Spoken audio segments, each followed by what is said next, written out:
بہت سے نیک مسلمانوں کو میں نے دیکھا ہے جمعے کے بعد سے عصر تک بیٹھے رہتے ہیں مسجد کے اندر اللہ کی یاد میں. تو یہ نہیں ہے کہ حکم ہے وہ حکم کی خلاف ورزی کر رہے نہیں. ہاں جا سکتے ہو, اگر جاؤ, تمہارا کاروبار ہے, تمہاری دکان ہے, کوئی تمہارا دفتر ہے, اس میں جانا ہے جاؤ.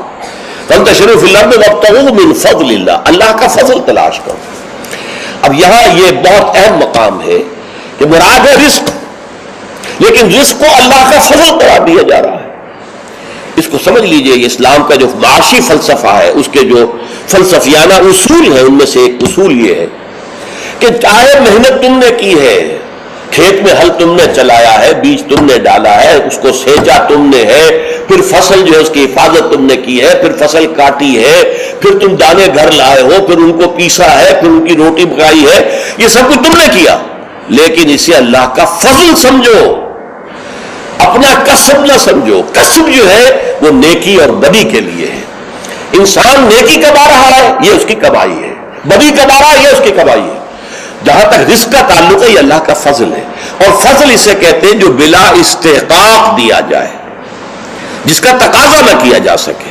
جس کی مثال سادہ سی میں دیا کرتا ہوں کہ آپ نے کسی مزدور کو رکھا ہے, 8 گھنٹے اس نے کام کرنا ہے, آپ نے فرض کیجئے 100 روپے مقرر کیے ہیں اس کی مزدوری. دن بھر آپ نے دیکھا کہ ایک مزدور بڑی محنت سے کام کرتا, دل لگا کے کام کیا اس نے, چاہے کوئی دیکھ رہا ہو چاہے نہ دیکھ رہا ہو. ایک تو ہوتے ہیں وہ کوئی دیکھ رہا ہے تو کام میں لگ گئے, کوئی نہیں دیکھ رہا ہے تو بیٹھ گئے. نہیں, اس نے بڑی جی لگا کے کام کیا ہے. تو شام کو آپ اسے 100 روپے بھی دیتے ہیں, 10 روپے اور دیتے ہیں. یہ 10 روپے فضل ہے, یہ وہ ڈیمانڈ نہیں کر سکتا. ڈیمانڈ تو 100 کر سکتا تھا, 100 طے ہوئے تھے, لیکن آپ نے اپنی طرف سے بغیر اس کے کسی قانونی استحقاق کے 10 روپے اسے دے دیے, یہ فضل ہے. اسی طریقے سے رزق جو بھی انسان کو ملتا ہے وہ فضل ہے اللہ کا, اسے اپنا کسب نہ سمجھو.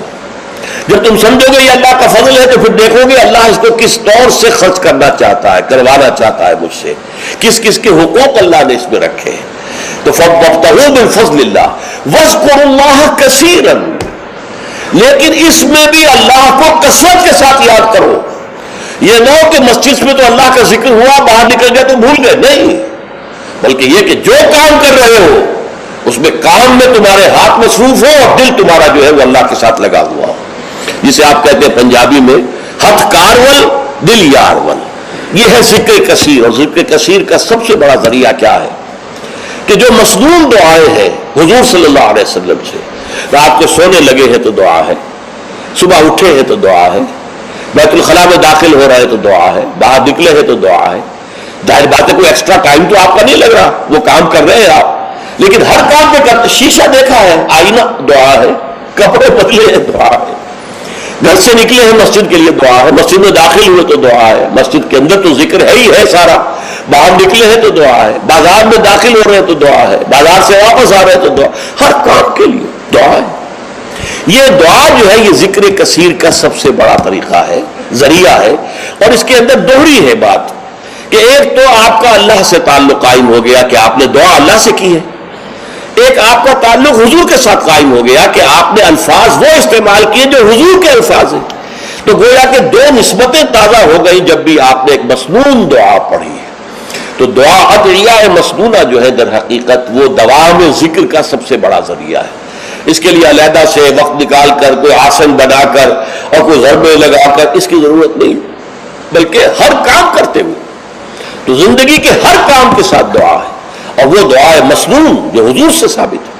لہذا 2 نسبتیں جو ہیں جس کو آپ کہتے ہیں ایک تیر میں 2 شکار.